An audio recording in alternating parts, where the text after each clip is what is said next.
à écrire là-dessus. Voilà comment naît Son de cloche. Et là, il s'agit d'une situation d'indiscipline, d'un élève, on va dire, qui décide de quitter l'établissement sans l'autorisation de ses enseignants. Ce n'est pas le simple fait de quitter, mais il décide de prendre la porte des étoiles, entre guillemets, comme on fait. Il escalade effectivement la barrière. Oui. Alors, on se retrouve dans une situation qui ressemble curieusement à beaucoup de situations aujourd'hui.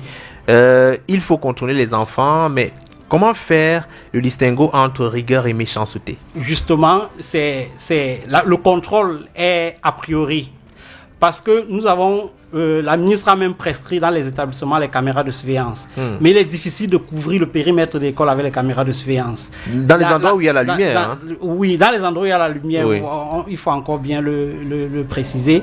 Et le surveillant général, avec ceux qui l'assistent, qu'on a communément appelés surveillants de secteur, sont parfois débordés des situations. Il y a des élèves qui en profitent donc pour escalader, par exemple.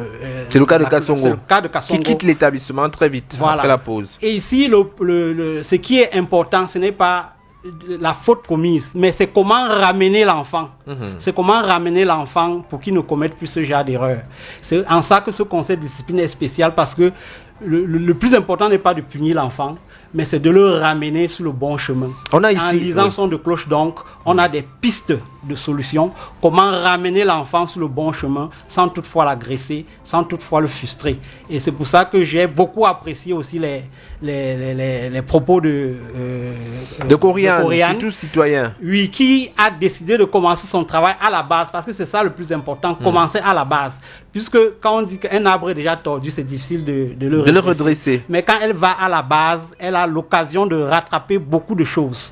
Et au secondaire, on a des enfants déjà parfois un peu difficiles à rattraper. Donc le travail qu'elle fait est vraiment formidable. Et Son de cloche aussi, il faut le dire, aborde les choses dans le même sens, mais un peu déjà chez les grands. Oui. Déjà chez les grands, parce qu'à travers Son de cloche, un enfant qui lit Son de cloche a les possibilités, trouve là les possibilités de réussir sa scolarisation. Tout à fait. Un parent qui lit Son de cloche trouve là le moyen d'engager la discussion sur les problèmes de discipline avec son enfant. Un enseignant qui lit Son de cloche trouve là le moyen de mieux suivre sa salle de classe en ce qui concerne la discipline. Il y a dans Son de cloche plusieurs aspects qui sont relevés. D'abord la famille. Quelquefois, les enfants sont en retard simplement parce qu'ils habitent loin, parce que leurs parents n'ont pas suffisamment de moyens. C'est un paramètre à prendre aussi en compte lorsqu'on parle des questions de discipline, la condition humaine, la condition de vie des enfants. Justement, vous évoquez la famille. Il faut dire que Son de cloche ici s'inscrit dans un processus de continuité par rapport au livre Linge sale que j'ai publié en 2025 chez les éditions du Midi. Qui l'a concerné la famille. Qui explorait les complexités de la famille. Son de cloche n'est que le prolongement. Parce que pour moi, la famille et l'école sont les deux institutions qui forgent notre personnalité. Si un enfant se comporte bien à la famille puis à l'école, il croit qu'il a déjà réussi 50% de sa vie. Tout à fait. Donc, pour dire que lorsqu'on fait un conseil de discipline, la contribution des parents est importante pour que le conseil de discipline puisse réussir. C'est pour ça que dans Son de cloche, la maman de Kassongo qui arrive, au départ, cherche à couvrir son enfant. Oui. Cherche à couvrir son enfant. C'est normal, c'est maternel. Oui, en faisant un faux témoignage, en se rendant complicité du faux témoignage. Oui, c'est moi qui ai appelé mon enfant pour qu'il vienne me retrouver. Après, se rend compte qu'elle commet une bêtise et elle revient vite sur le droit chemin et de façon aussi à réprimander Kassongo. Mais le livre, cette pièce de théâtre nous permet aussi de nous rendre compte que les enfants peuvent être très manipulateurs. D'abord Kassongo qui décide d'aller remettre la convocation à son ami plutôt qu'à son parent. Justement. Le même Kassongo qui va accuser son surveillant général de harcèlement sexuel avec sa camarade, jusqu'au niveau où à un moment donné il a sémé le doute au sein de l'Assemblée. Justement. Ouais, les enfants sont très vicieux. Il y a certains enfants qui sont très vicieux. Quand on encadre les enfants, on voit de toutes les couleurs. Oui. Il faut faire très attention. Et le mensonge, les enfants mentent. Les enfants mentent beaucoup. Mentent beaucoup. Un élève m'a carrément dit un jour, quand je lui demandais pourquoi il a arrêté, il dit qu'il a oublié la route de l'école. Il a oublié la route de l'école. Donc ça veut dire qu'il s'est perdu. Vous comprenez pourquoi? Quand on est face aux enfants, il faut faire preuve de beaucoup d'ingéniosité pour les cerner. Oui. Il ne faut pas les violenter, c'est proscrit. Il ne faut pas. Qu'est-ce qu'il faut faire? Il faut faire preuve de beaucoup d'ingéniosité. Son de cloche apporte des pistes à cette situation. Et les enfants ont tendance à dire que soit le surveillant général, soit l'enseignant ne les aime pas. Oui. C'est d'ailleurs le cas de Kassongo. Non, il ne m'aime pas, j'ai peur de lui. Justement parce c'est l'alibi parfait. Ils confondent la méchanceté et la sévérité. Ils confondent la méchanceté et la rigueur. Généralement, quand un surveillant général fait bien son travail, il n'est pas aimé entre guillemets des élèves, il est méchant. Parfois même des enseignants, parce qu'on le taxe de méchant. Mais c'est quand ceux-ci grandissent qu'ils comprennent que non, celui-là nous faisait plutôt du bien. Et je me rappelle à l'école, au lycée, j'avais un surveillant général qu'on avait fini par appeler Bouche. Bouche parce que c'était un monsieur extrêmement rigoureux. Il était partout, il avait les yeux partout et personne ne l'aimait. Justement, à ce moment-là, vous le détestiez parce qu'il mettait un peu les bâtons dans vos entre guillemets. Mais avec du recul, aujourd'hui, vous êtes un homme. Quand vous regardez ce monsieur, je crois que vous le jetez. Non, il est de regretter, mais moi, je me rappelle quand aujourd'hui, avec beaucoup d'écart, je regarde cette situation et je me rends compte effectivement qu'il faisait bien son travail. C'est ça donc l'ingratitude entre guillemets du travail du surveillant général. Le surveillant général est un peu le moteur de l'école parce que sans la discipline, il peut avoir une bonne pédagogie. Sans la discipline, il ne peut rien avoir. Or, le surveillant général est le garant de cette discipline.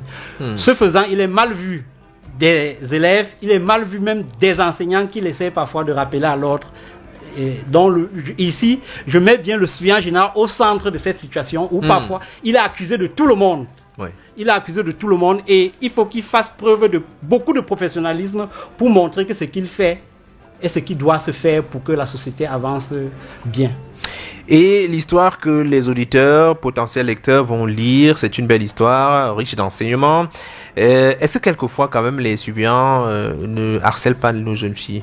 Parce que maintenant, pour sortir un peu de la pièce de théâtre, il arrive des fois où, lorsqu'un surveillant général se montre insistant, si la jeune fille veut trop résister, ça peut arriver. Je sais pas, dans toutes les sociétés, il y a des canards boiteux. Dans tous les cas, il y a les canards boiteux. Cette situation, un peu rare, ne peut pas manquer. Ne peut pas manquer. Et si ça arrive, il y a ce qu'on appelle, je l'ai décrit dans le livre, le conseil intérieur qui s'occupe.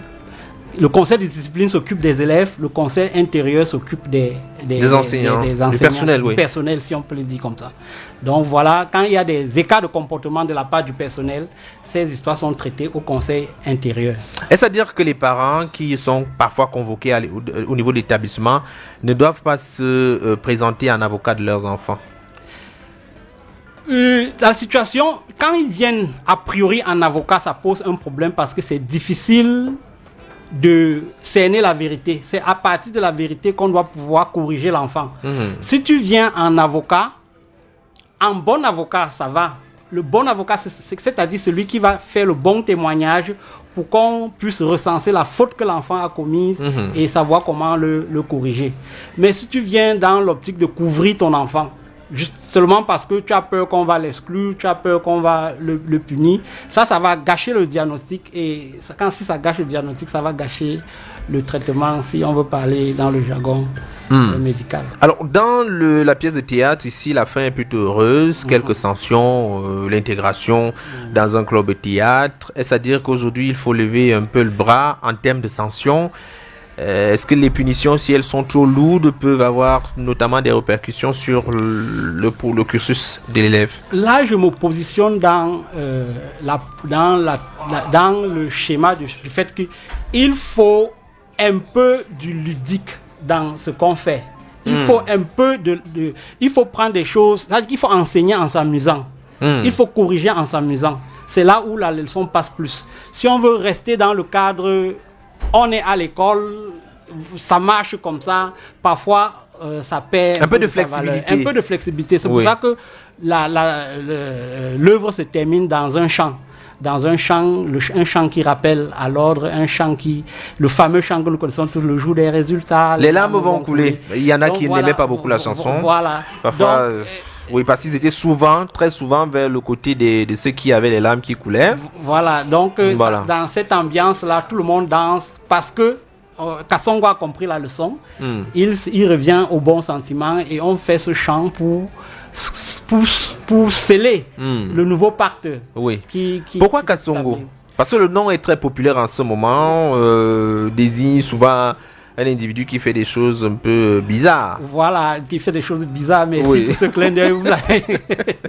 Kasongo, justement parce que d'après les réseaux sociaux, c'est un personnage un peu têtu.